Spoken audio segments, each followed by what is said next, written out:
Cool. So start. Yep. Uh, cool. Hey everybody. Okay, for real this time. No, this is good. All right. Hey everybody. I'm Chris Lee, marketing manager at Boswell Book Company, and as we're recording this, it's day 6011 that Boswell's been here and been in business, and I'm glad to spend the afternoon chatting with Jason Diamond about his new novel, Kaplan's Plot.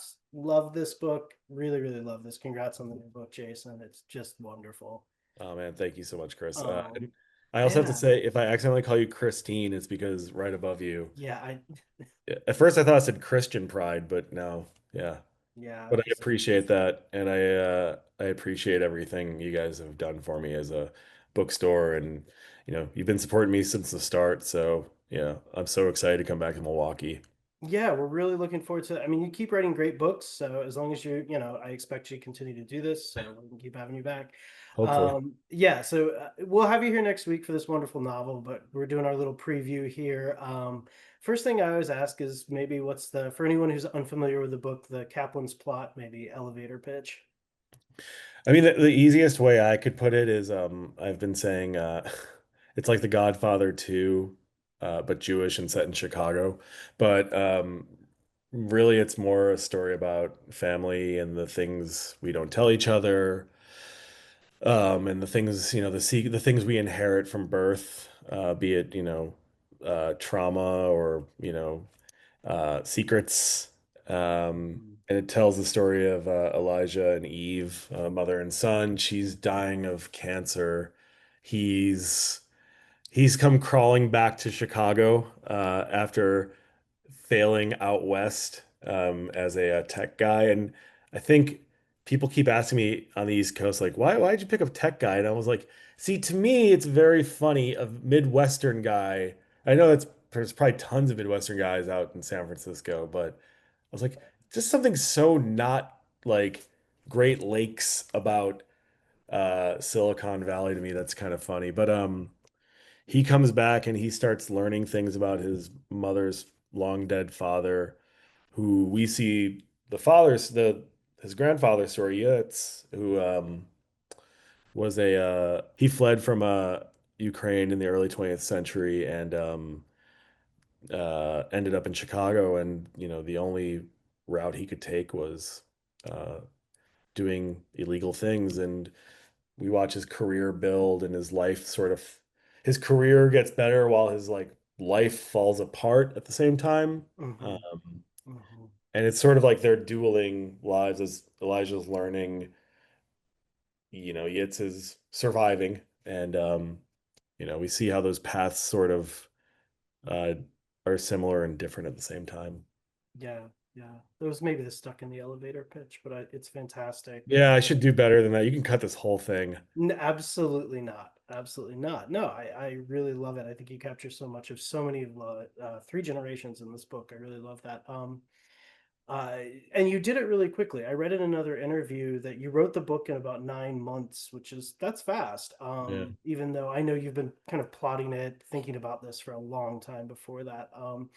I'm curious, what was your favorite moment when you were writing this book? Oh, can I actually cheat and say it was in the edit process? Sure.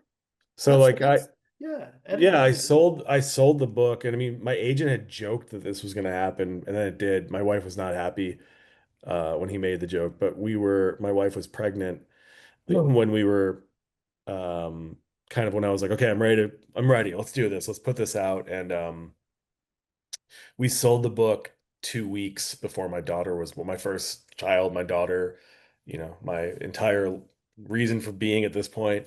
Uh, just 2 weeks before she was born. And so, I had a little time to like not be with the book because, my editor was looking at it, cleaning things up, and he was, the edits were great. There wasn't a ton of things, but in that time period, I got to really think about the relationship between parents and children. Mm, And I try to err on the side of empathy at all times. I'm a very empathetic person, even though I would honestly sometimes I wish I can kind of cut out the empathy sometimes because I'm like, damn it, I'm feeling too much right now. mm, But and by doing that, I sort of found myself, really like thinking about all of the parents in the book. And so I'm like, I want to clean some stuff up here and rework some of this stuff. And it just was really beautiful to be able to do that. Um, Yeah. because, obviously I'm at the start of my parenting and I'm working on these stories about, fictional parents who have been parents for a while. And, it was nice. It was very nice to be like, sometimes you got to forgive people, even if they were bad parents or not Mhm. great parents or whatever, anyways, or gangsters. Yeah, yeah. I think there's so much about inheritance and what we inherit in this book that I think is really beautiful and wonderful in those relationships. Another thing I love about the book is it's this, to me, just a quintessentially American story about immigration, and then what the generations on down from that generation inherit. And I'm curious too, you talked about this a little before, but how important was it to you to kind of weave the Jewish experiences and stories into the American story and into American history in this book? I mean, it was everything. I'm Jewish, but my dad was an immigrant. He was his parents were Holocaust survivors. He came here as a displaced person. Mm, My mom's family, they're Jewish, and two of my great grandparents, I believe two, escaped the pogroms and came over. And so, and the part of Chicago I grew up in, because I was born in Skokie and lived in Rogers Park and had a lot of connections to New York. So I've always been around immigrants of all different kinds, not just Jewish. Um, so since I wasn't really raised very religious, my two big connections to everything were always the cultural side of Judaism and Jewishness, but also the immigrant part. And hmm I've just always, even though I always felt like the odd man out because everybody I knew English wasn't their first language, and it's weird.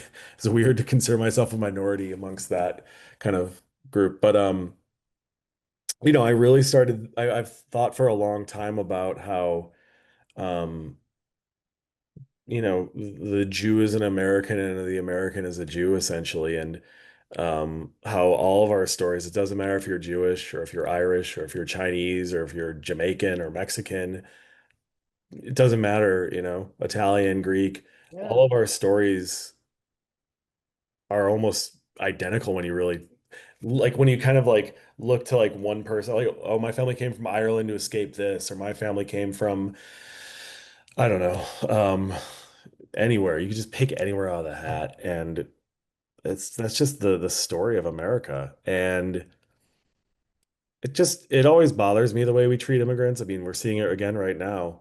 Um, because it's hard. It's not you come here and everything's great and fixed and better. I mean, it is probably better than it was where you were, maybe, but you still Mm. have to work and work and work.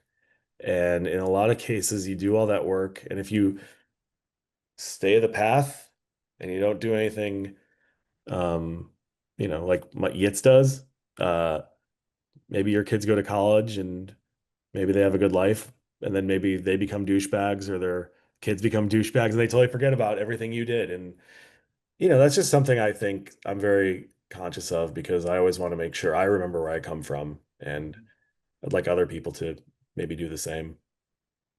I think those stories you and that cycle even you capture beautifully, hilariously, a lot of other fabulous adjectives. I could go on and on about this book, seriously. But I think you capture it also well in this book.